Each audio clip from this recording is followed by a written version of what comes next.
Alright everybody, this is Big Buster coming at you, the original Razorback. You understand what I'm saying? And you watching Buster, H.R. Johnson on YouTube. And this right here is the most important part of all. Like, share, and subscribe. If not, I'll come out there and kick your teeth down your stinking throats. A couple fucking joints on the way to shows. Before it's over, we done fucking got this elaborate fucking scheme we're going to do in fashion, and then go out there and do that shit, you know, because we believe. I believe that I have a good time. You have to believe in it yourself. If you don't believe it, then them some bitches sitting in the front row damn sure ain't gonna believe it. Hey, that's a Bill Dundee quote. How do you expect them to believe it if you don't fucking believe it? My favorite Bill Dundee quote, though, is don't ask the questions if you don't want the answers. That's the best damn quote ever, right? But talk about collegiate wrestling or whatever, one of the guys that trained me is the best I've ever seen, besides Johnny Harper. That guy's on a different damn level. Johnny Harper's on his level for wrestling, holds reversals, going from one thing to another and telling the story and all that is on a different level. That guy, John Allen, was doing a training thing, and he didn't want none of the old school guys in there because that's not the way he wanted to train those guys. But Johnny Harper happened to be walking through, and he goes, "Hey, come in here and show them what this is. Come in here and show." Well, he'd be putting John in all this stuff and putting it on him, and he's like, "Okay," and he's tapping. And this is Johnny Harper. Yeah. I'm talking about old Johnny Harper. He's talented. I know the name, but you don't know Johnny Harper? Shit, that's some bitch tie you in a press and you'd be like, all right. He's from the Batesville area. He goes, all right. You'd be like, all right, I give up. How'd I get out of this? I mean, really. But CL Smooth, Marcus Taylor, whatever you want to call him, is downright, all around probably the best worker that this area is. Marcus, fuck you and your drop kicks. My motherfucking still located to this when we was training, he said, I can show you when somebody's being a dick or bullying you or whatever that's bigger than you. I can tell you how. There's two ways to get out of it. There's two ways to get out of it. You can either do this, the drop kick that you're probably talking about, where he uppercuts the fuck out of you. Is that what you're talking about? Oh, this motherfucker just hit me. Of course, I've always been one. Well, he's got a drop kick that he teaches his guys to protect themselves, where you're not getting up from it. You got to be a bad son of a bitch to get up from this. I mean, I watched videos of him doing it, and then the other one is a pin that, I don't give a damn how big you are, you really can't kick out. Actually, the bigger you are, the harder it is to get out. Yeah, I like him. I love Marvin. He's talking dogs. He first broke in. He's taught me, like all the shoot stuff, how to protect yourself, what to look for. He's the one that did the one-on. Tico would get in there and show me some stuff, and he did also. Not cutting them out. Gary Diamond did, but the one that really got in there and put the time in for me and time in on me is definitely Marcus Taylor, 100%. I give all the credit to him and Allen for training for the worker that I am, whatever you want to call it. It's got to go to them two guys. Hey, dude had one of the prettiest fucking drop kicks. Sure did. Period. And the motherfucker had hops. Now, obviously, don't forget, I remember your motherfucking head's this big around. We used to joke with him when he'd go do a vertical, that motherfucker would just hold his breath and his head float him up in the air above you. This motherfucker, man, I had to finally, and I was always a little stiff. I finally had to tell him, motherfucker, hit me in the chest with that goddamn drop kick from now on, not the fucking jaw. His drop kick ain't no joke. We've almost got him to come and hang out with us, but he's just not really digging. Yeah, he don't seem like he's. And we've almost gotten Mikey to come in and work. I mean, it was this damn close. Well, he found out that they might have put him with me and got scared. Just like that's what happened. Just like you backed out and come back when I challenged you. Well, you know what I mean? It's a pattern here. I mean, I might as well call myself the legend killer, the legends, whatever you want to say. You can call yourself anything you want to. I call you a dumbass. Call me. I got one better. I got one better than a legend killer. You can call me the vet doctor. I mean, I guess because you vets just keep running away like you're scared of going to the doctor or something. I mean, I ain't scared of the doctor. I've been the one to cut my legs off. I ain't scared of nothing. You got me on that one. Hey, the first day I went to see him when he got his damn first leg cut off. I went and seen him, and he. Did you say his first limb? Leg.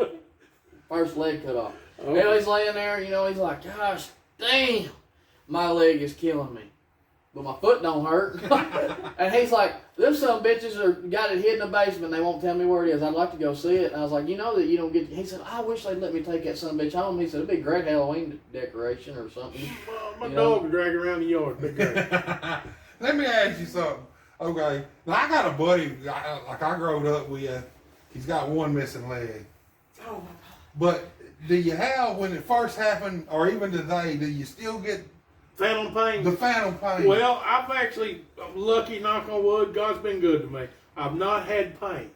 But every once in a while, when I'm driving down the road or said my toe cramps or my ankle aches. Yes. Hey, we were sitting on his front porch, and he's sitting there telling me a story or talking about something, and all of a sudden he just, wearing shorts, starts scratching that damn middle leg, and he's like, holy shit, look at what I'm doing. And he's like, mosquito bit me right there, I swear to God. Well, I mean, Sure, I'll be man, honest just with weird you. shit like that, You you know? seem like I mean, I don't even want to say accepted it.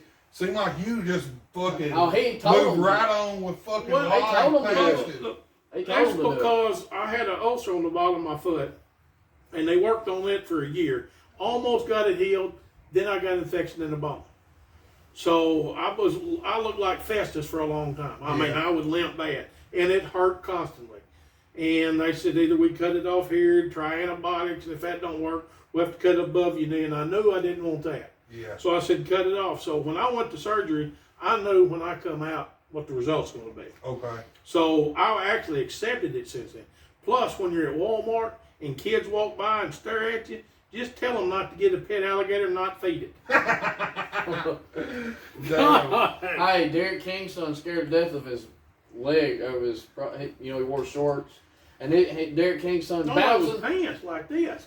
Well, he could see it though. He knew Well, he he had. was doing that. Yeah, but he's bouncing all over the I damn done like place. that. And by the time he walked by, he goes, "Hey," he goes, "What is that?" And he acted like he goes, "It's my leg." And he goes, "No, that's not your leg. What is that?" And, he's freaking out. And he goes, "Watch it. It runs on batteries. I can tell it to do stuff." And then all of a sudden he starts swinging his leg everywhere. He's like, "Oh shit, the battery's going dead." That kid went over in the corner and cried. Damn. You scaring children with it. 6 months later, he come to Jonesboro. And now this Derek King's little boy was a heather. And he would run through the dressing room, and if you wasn't careful, he'd hit you nuts. Just because nobody would correct him or whatever. Yeah. He come running through there and stopped, looked at me, and got over in a chair and sat down the rest of the night, about an hour and a half. Never did move till Derek said, "Son, you ready to go?" He got up and left. Because the batteries was starting to act up. Let me reset my phone. 'Cause Yeah, I thought let's we figured- I thought we after fixed we it. do a few more, let's I guess wrap it on down. And All right, then let's start- do the name thing. Yeah, might as Well, do this that. don't even have to be recorded anyway. When me and her first got together, and I first took her Oh God. to Helena, I'm originally from Helena, Arkansas. Yeah. So I took her down there, and of course I've got the buddy with one missing leg. So then another buddy comes over, he got a glass eye. Another buddy was missing all his teeth. So everybody's kind of spaced around, and she comes over to me and says, "Any of your friends got all their fucking body parts?" That's pretty good. I say, "Well, I don't That's really know, pretty good. man. I mean, a few of them do, I'm sure, but a lot of them missing shit. That's pretty Like, good. it's rough in Helena, man. You might miss a leg or an eye. You don't fucking know. That's pretty good. Or your toofies. I got a bunch of family with missing fingers. My pap, man, my old grandpa, that motherfucker, he'd have a nub that he could fucking tap you on the top of your head with. Ricky send Glenn? send the fucking pain straight down To to your your feet. fucking feet, man. Ricky Glenn got one too, and he said if you ever see that nub coming at you, You better scratch have it. some onions because you're getting taters. Oh, Man, yeah. that motherfucker, and I mean, just literally just that, just toot, and man, it hurt your Yeah. ass. Well, Man. what, he cut it off with an axe or something? Ah, dude, he helped build the Helena Bridge. I mean, we're I talking. could have smashed it off or something. Yeah, well, I mean, I say he been dead since fucking 1990, and he was born in 1905. So, I mean, he had several fingers missing from I don't know fucking how. Yeah, well, nowadays, That was a wild night. there's anything. But back then, a lot of times it was, when you cut wood, you used the axe or something. Yeah. And that's pretty, imagine cutting your finger off with an axe. Imagine just cutting your fucking finger off Period. Yeah. and not Worse even than that. giving a fuck. Worse than that, smashing it off. You know what I mean?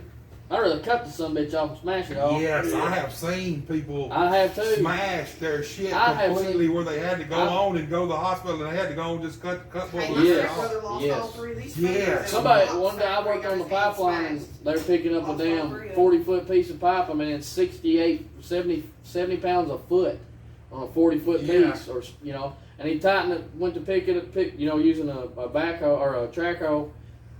He started tightening the chain and that guy didn't pull his finger out. He just picked it on up, smashed his damn finger. Oh, God. Yes, man. That guy said cuss words I've never even heard of. You know that hurt worse than just getting it cut right off. It's Yeah. got to.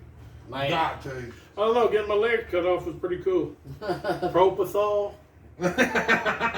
Michael Jackson was the greatest person in the world. He spent millions of dollars to be white, and his drug of choice, propofol. All right, Brody, what do you want to do? We keep Well, going back and we cut you. you suggested we do the, Name. what is it called, Yes, rapid just fire a- bullshit? Whatever. Yeah, rapid fire. Who starts? Rabbit fire. Rapid fire. We'll let you start since it's your idea. Pick who you You want. you- Pick, you pick pick Just whoever- anybody, you know what I mean? Just like whatever. Frankie Tucker. Who you coming at? I'll come at you with this one. Because Frankie you're the one Tucker? that calls him you talk shit about him all the time on Facebook. Look, I helped break Frankie in the ring. Yeah. Dogged him, trained him, but Yeah. he had a bunch of his early matches with me. I like Frankie. Yeah. He's a tough dude. He stayed around, but I like Titanic. I put an ass whooping on Frankie pretty good a few times too. He never, he might have played bitch and this and shit a little bit, but he never ever really took it fucking to heart or never not come back. Trust me, I've had guys walk out of the fucking ring during matches with me. Yeah. Leave the fucking ring. Mm. I saw one night. Leave We the was ring. in Cardinal, and if you don't know Hellraiser, it's kind of intimidating. Yeah, well, hell yeah. And then when you got a couple of guys that are supposed to be your friends, that you ride up and down the roads with, and you gotta feel like you can trust everything, and they're over there like, you ever been in a bar fight? I'm like, I'm 19 years old. Well, guess what? You're fixing to get the biggest ass whooping in your life. Well, then the next thing I know, I'm in the toilets throwing up and everything else. Well, we were in Cordell, and he was wrestling JR. And JR was dude that worked over at the funeral home for LaFont. The blonde-headed dude. Yeah, The dude that ate his nose. yeah. Okay. Well, Ate his nose. he, Ripped it off. he fought him. They had their match. It was a pretty decent match. I mean, well, Hellraiser comes back to the back. JR ain't come back yet. We're trying to figure out where JR. I was looking around. He goes, "Where the hell did JR go?" JR went out the front door Got his car and went outside and was puking in the parking lot. All right, we're on Frankie Tucker. Who? Anybody else? I know. I've Frankie. known Oh, Frankie. I love Frankie. Frankie, I'm a big fan of I haven't been around him in years and years, but I He's have a known. Well, I mean, he's a we- good person. He's a good As the all-together person. All-American Frankie Tucker and as the man Frankie Tucker, he's just all-around great guy. Well, he's just, I mean, I don't know. Stand-up guy. I got Anybody could mixed look. feelings Any young about it. person could look up to the guy in the ring and out. I mean, I think his problem with me is because he was close to LaFonce, and LaFonce has got this heat with me that I don't understand. But Frankie, because Frankie's so close to him or whatever, and Frankie just don't care about me. So I mean, I don't give two shits. Well, I don't remember like back in the day. I don't remember y'all having nothing. No, this all happened when everybody had gone, and I was pretty much getting close to getting out of it. And I started running shows around the area because we used to run on Friday and Saturdays. Well, they quit running the Saturday shows. Yeah. Well, I was doing stuff on Saturdays, trying to do stuff on Saturdays, and that's all I wanted to do. And then, Freddie Ware called me and asked me to do a show in Luxor. And then LaFonce got pissed off, and I mean that's pretty much where it started at. Yeah. And he even started. I mean, he even wrestled for me and everything. And then he did a show for me, and then I turned around and I called him about a month later, and I was like, hey, I'm pretty bored. I said, I'm off this weekend. Can I come up Friday? He goes, well, we got to talk. He said, because I've been here, I've got somebody that's been telling me stuff. And I'm like, well, who was it? He goes, well, I ain't going to tell you. And I'm like, well, that's kind of bullshit. So I really want to hear what this motherfucker got to say. But it's never gotten worked out. Christian and Heisman went up there, was wrestling for him. And I said, hey, ask LaFonce if it's okay if I come up there. I said, I'll pay for the ticket. Yeah. If I can come up there and watch y'all work. And he turned around and called me. He said, dude, he goes, I don't know exactly what's all going on with you and LaFonce. He goes, but LaFonce said, if you come up here, he's going to whoop your ass. Damn. That don't sound like LaFonce. That don't sound like LaFonce. You must have done some really fucked up shit. Well, you can't never tell Well, by the guy Well, named you know, Paul. out of everybody I mean, really, that does. out of everybody that's ever had heat with LaFonce has always been able to go back. I am like that one person that has been completely blackballed. See, now, that's the one I've thing- never heard of LaFonce doing that to anybody. Well, that's the one thing I've never, like me and Dog, there's been times me and Dog had minor heat here and there, and I'd be gone for a little while, then he'd bring me back. But I've never, ever really had heat with LaFonce that I know of. He never had heat with me at all. I've never Me, seen. like me to him. I've never heard this. Never. This is the first I've And heard of this. And I've never had heat with him. I don't know of him having heat with me. I've never heard That's this. why I him really doing don't go this to with wrestling shows. anybody. I mean, really. Because I really don't understand why. Because, I mean, I could just show up at a show somewhere, and next thing you know, I've got heat. See, we might have to get to the bottom of this. We might not do See, a in 2015, I did a show for PCW. And I worked Freezer. Yeah, I was there. I was Yeah. at the Batesville Armory. Yeah. Yeah.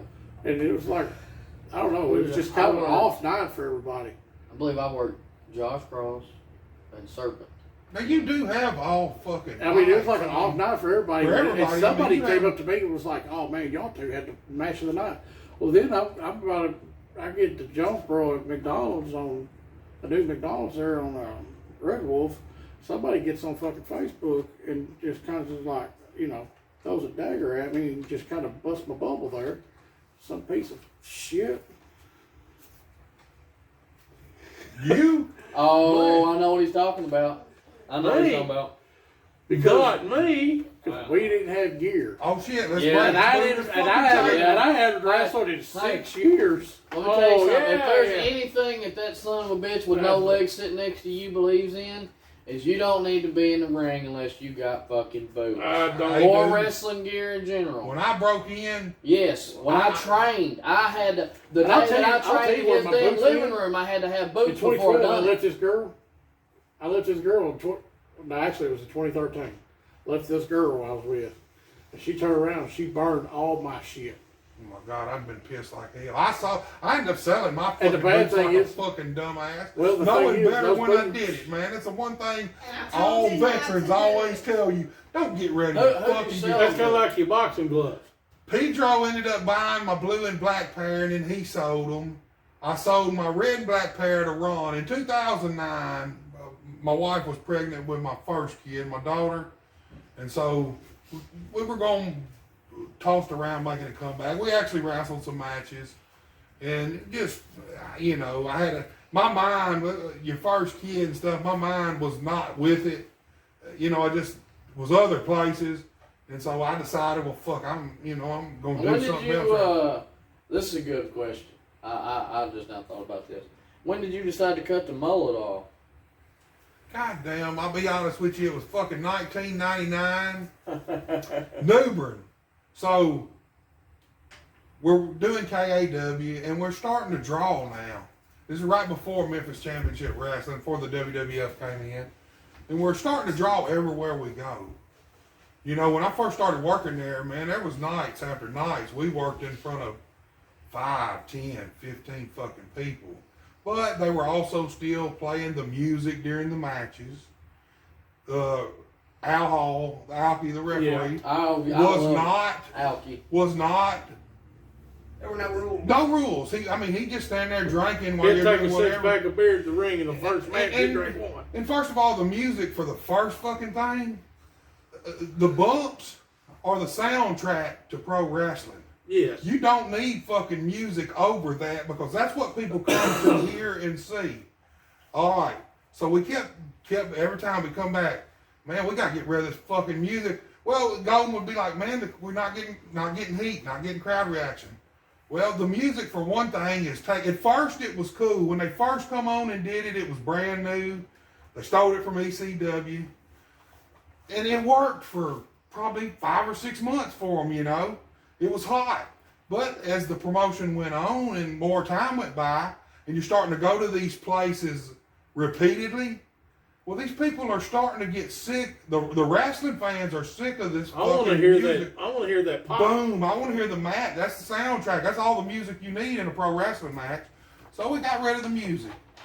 We'd still go out there. Y'all go out there and get heat. You go out there. How you get heat when there's no fucking rules? The referee's not counting you anything. As a heel, I can't get heat if there ain't no rules to break. I've got to have rules to break. It sounds fucking stupid, like No, you're action, right. but it fucking makes sense. And Yeah, it makes sense. Finally, we got Alki. Alki starting to count pins with his fucking hands instead of standing there drinking with his foot. Frank Morrell in it, you know, and fucking then he would start counting. You know, you'd be doing something dirty, choking a guy. The company's no rules, but you can't get fucking heat when there's no rules. You're right. It's just a bunch of bullshit. Mm-hmm. So finally, Alki started doing the referee thing for real. They got rid of the music. Didn't take but a few months after that, we started fucking drawing. Everywhere. The last show we had for the WWE came in Jonesboro. Man, so many people. I want to say the house was probably 10 grand. A little more than that. The door. Well, at this time, especially at this time, that was fucking unheard of. When they were still doing the Coliseum, there was nights they didn't make fucking 10 grand at the door. A lot of nights. Many of them, there wasn't no 10 grand houses no more. And we go to Jonesboro, and the house is at least 10 grand. Fucking packed full. You couldn't know? even sit down. There were so many. I mean, Where really. is it? Earl Bell? The Earl armory. Or the The Army? armory. Was it At the Armory? college? Yeah, it was the armory at college. Yeah. Remember the fraternity Fucking boys packed put it on? full. And big house. That helped a lot right there, them fraternity boys. And, Yeah. I mean, but we were drawing everywhere. We'd go to New Bern. The first few times we ever worked New Bern, 40, 50 people. Last fucking few times, hell, the last time we worked New Bern, standing room only, and yet we're turning people away, you know. And then WWE come in, did the developmental deal, and sent their boys in. Well, when they sent their boys in, they're getting paid from the WWE. So Golden actually don't have to pay these guys if he don't want to. Like, he don't have to pay them a fucking dime if he don't want to. But he started getting rid of all of the homegrown boys that actually built the company, and the people were there to see. And I mean, Started sucking in. you know, Danny B was one of the first ones gone. I don't know what Danny happened. B was great, man. One of the first ones gone. Mike Broadway. It didn't take him long. He left. He didn't have no heat or nothing. I think he just left. Yeah. You know. Take your ball, go. Wasn't long. Me and Golden got into it one night over money. Golden. There you go. There you Oh, go. yeah. I left. Ron was the last one there. Well, Steve Regal got Ron a shot in England. Ron was gone. So now you're down to guy. He don't even have nobody he's got to pay if he don't want to. I mean, they're paying all their developmental talent they're sending in. He don't have to pay nobody, you know. When I'm talking about paying, you're talking about $50, $60, $70, depending on the crowd.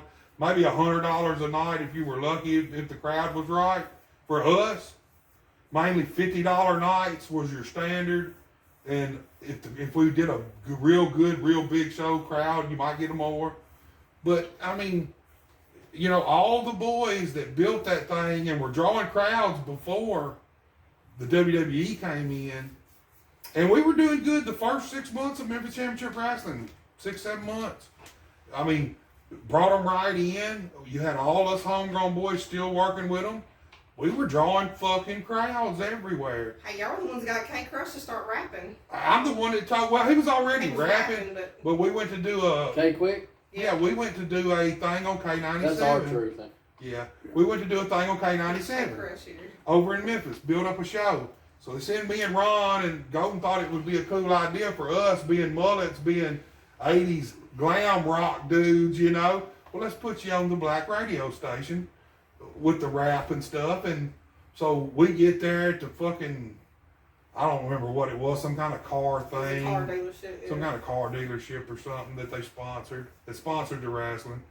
So we go there, the radio station's there.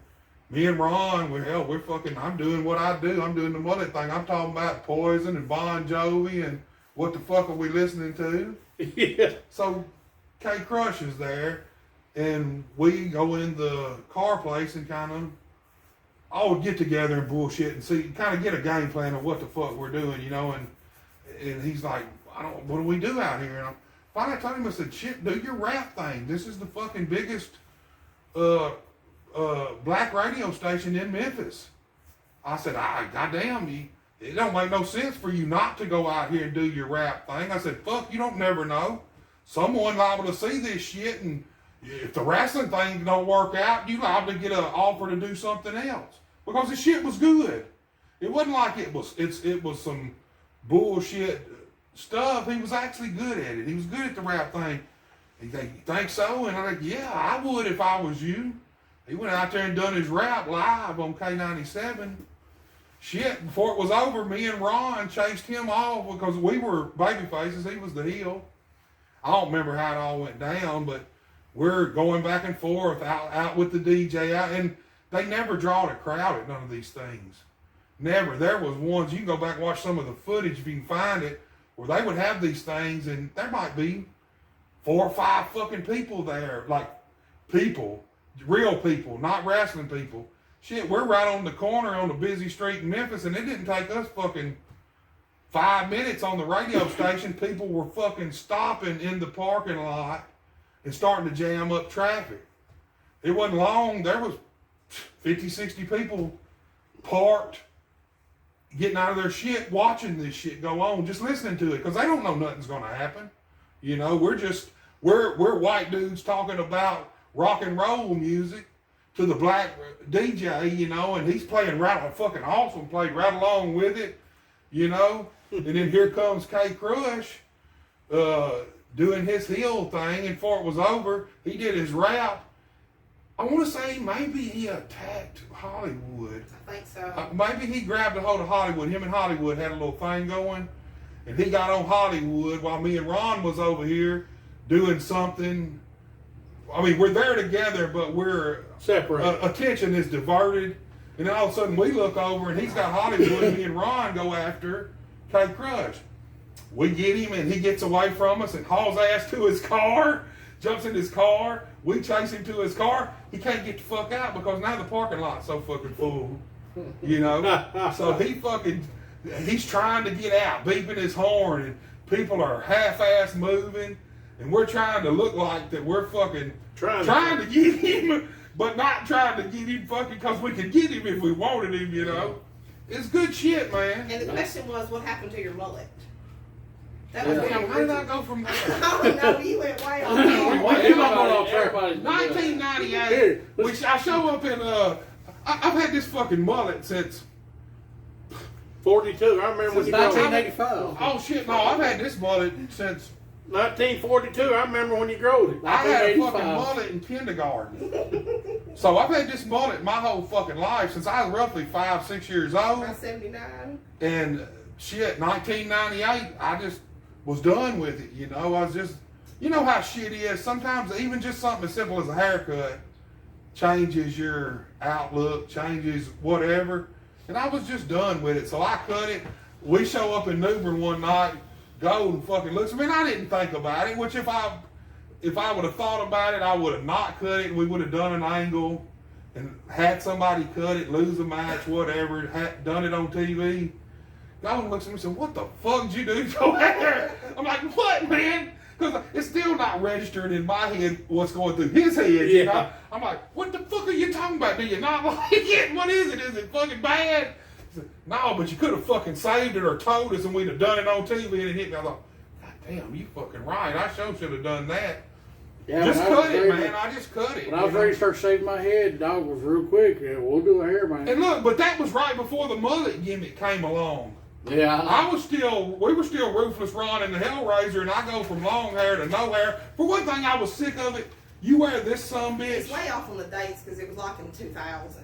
No, it wasn't. It was 1999. Let's say we didn't meet till 2000. It was 1999. I cut my hair before me and you met. I know, but it was right before we met. It was 1999, right before 2000, not 99. Party like it's 1990. And anyway, I just cut the shit because I was sick of it. Because when you got a head full of fucking hair and you wear one of these motherfuckers for hours, Oh, I used to work when you with take this motherfucker off, that shit either goes fucking berserk or that motherfucking shit's matted to your Take to fucking your face head, from man. the sweat. And Yeah. it's hot as hell, and I'm just done with it.